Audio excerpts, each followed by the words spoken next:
गजा अमन मुआहदा।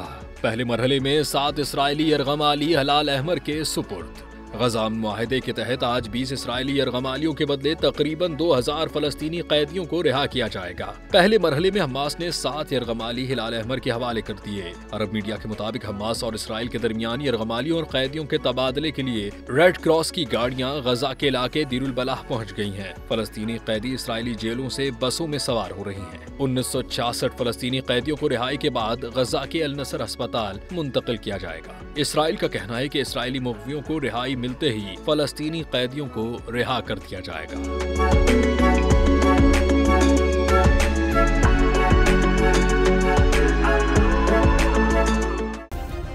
Subscribe करें और bell दबाएं ताकि कोई खबर रह न जाए।